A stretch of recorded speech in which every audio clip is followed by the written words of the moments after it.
Assalamualaikum warahmatullahi wabarakatuh. Perkenalkan, nama saya Salma Daudia dari Prodi S1 Nutrisi dengan NPM 202031013.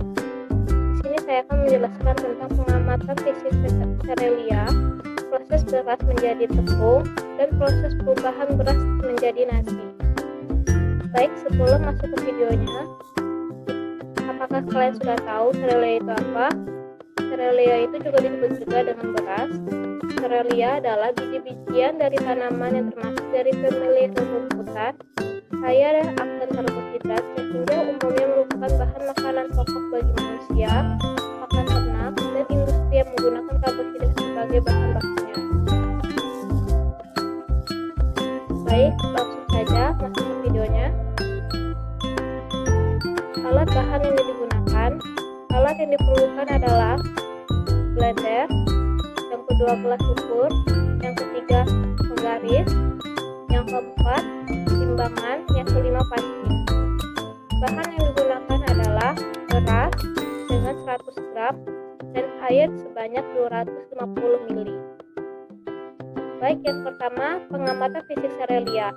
Cara kerjanya adalah pertama, ambil 10 butir beras, lalu kita ukur panjangnya dengan penggaris.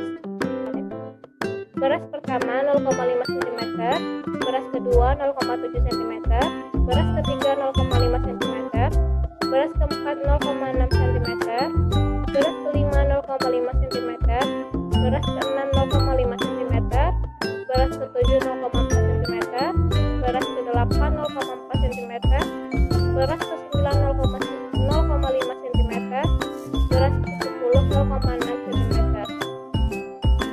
Dengan total ukurannya adalah 5,2 cm.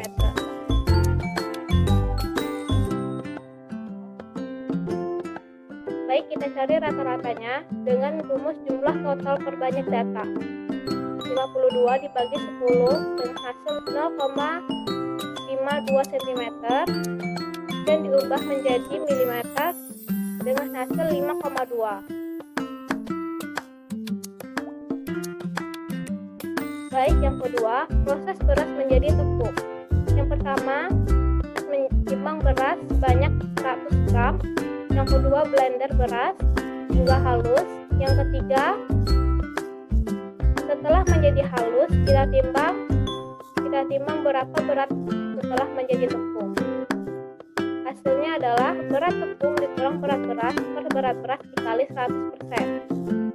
Berat tepung 100 gram, berat beras 100 gram, berat beras 100 gram dikali 100% sama dengan 0 per 100 gram dikali 100% sama dengan 0%. Baik, yang ketiga, proses perubahan beras menjadi nasi. Cara kerjanya adalah timbang berat beras sebanyak 100 gram, lalu masukkan ke dalam panci, lalu kita berikan air, dan yang ketiga, setelah beras itu dan berubah menjadi nasi, lalu kita timbang berapa berat nasi tersebut. Hasilnya adalah berat nasi 280 dikurang 100 gram per berat beras 100 gram dikali 100% sama dengan 180 per 100 dikali 100 gram sama dengan 1,8 dikali 100% sama dengan 1,8%. Baik, sampai di sini